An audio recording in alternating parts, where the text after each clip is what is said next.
Hello friends and welcome back to my YouTube channel commerce का ज्ञान। आज हम लोग कंटिन्यू करेंगे क्लास 12 मैक्रो इकोनॉमिक्स का बैंकिंग चैप्टर और आज का जो हमारा लास्ट टॉपिक है that is your central bank. ठीक है, सो सेंट्रल बैंक के बारे में हम लोगों ने आगे के वीडियोस में भी काफ़ी बार डिस्कशन किया है। ठीक है, आज हम लोग उसका पूरा डिटेल डिस्कशन करेंगे और उसके फंक्शंस भी देखेंगे कि क्या किसी एक सेंट्रल बैंक के कौन से फंक्शंस होते हैं। Right, so central bank basically plays a very important role in any economy. ठीक है, इंडियन इकोनॉमी ले लो, यूएस इकोनॉमी ले लो, सेंट्रल बैंक का बहुत ही ज़्यादा इंपॉर्टेंट रोल होता है बिकॉज जो पूरा मनी क्रिएशन प्रोसेस है, राइट, ये सारी चीज़ें एक सेंट्रल बैंक कंट्रोल करती है। जो पूरा बैंकिंग स्ट्रक्चर है, सारे कमर्शियल बैंक्स जितने भी है, प्राइवेट, पब्लिक, व्हाटएवर, राइट, इन सभी को कंट्रोल करना, पूरे मनी सप्लाई को कंट्रोल करना, ये सारे फंक्शंस एक सेंट्रल बैंक कैरी आउट करता है। राइट, सो आप लोग समझ सकते हैं कि भाई सेंट्रल बैंक कितना इंपॉर्टेंट है। ठीक है, सो चलिए स्टार्ट करते हैं। सबसे पहले मीनिंग देखते हैं। Central bank is an apex body. Right, apex body मतलब कि ये आपका मेन बॉडी है।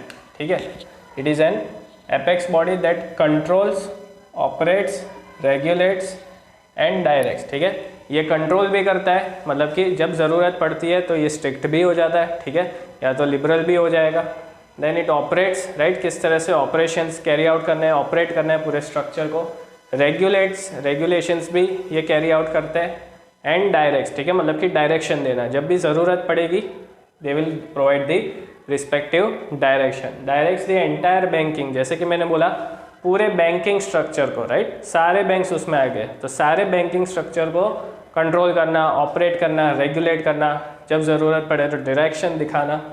And monetary structure of the country, तो मॉनेटरी स्ट्रक्चर मतलब कि मनी सप्लाई क्या है, इंक्रीज करना है, डिक्रीज करना है। ठीक है, ये सारे डिसीजंस भी सेंट्रल बैंक कैरी आउट करते हैं।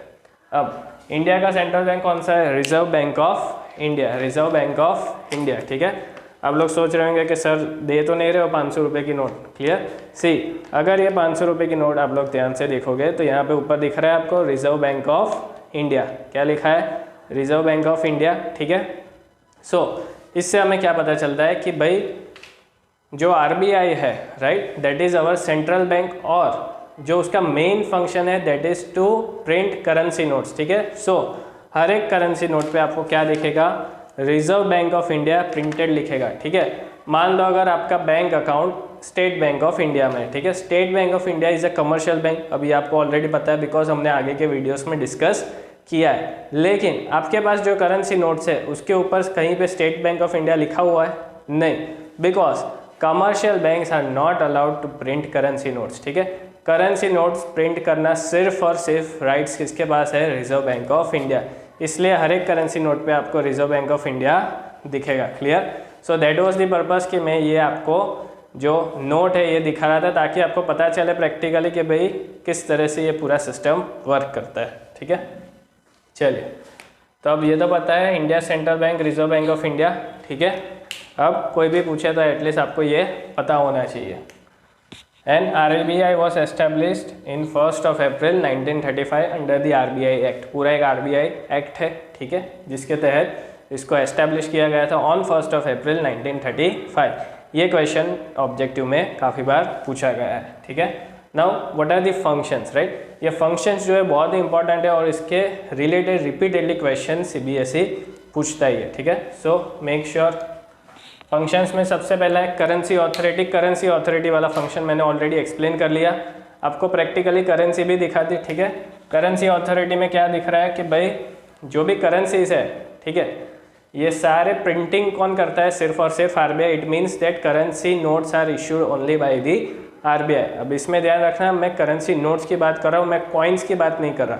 Coins are issued by the ministry of finance. ठीक है, दूसरी बात, करेंसी नोट्स में क्या होता है that it is a liability for the RBI. ठीक है, ये जो करेंसी नोट्स है ये एक तरह से जो आरबीआई है उसके लिए लायबिलिटी है, मतलब कि उसको ये पे करना है। मैं फिर से आपको दिखा रहा हूँ, ये जो रिजर्व बैंक ऑफ इंडिया लिखा है इसके नीचे लिखा है guaranteed by the central bank, बड़े ही छोटे अक्षरों में लिखा है guaranteed by the central government. ठीक है, मतलब कि यहीं से हमें पता चल रहा है कि ये गवर्नमेंट के लिए क्या है? लायबिलिटी है। ठीक है, लेकिन जो कॉइन्स होते हैं, कॉइन्स में कहीं पे भी ये नहीं लिखा होता that it is guaranteed by the central government. ठीक है, सो करेंसी ऑथोरिटी में क्या रखना है कि जितने भी करेंसी नोट्स है that are being printed and supplied only by RBI, और उसके जो राइट्स है वो भी सिर्फ आरबीआई के पास है, ठीक है।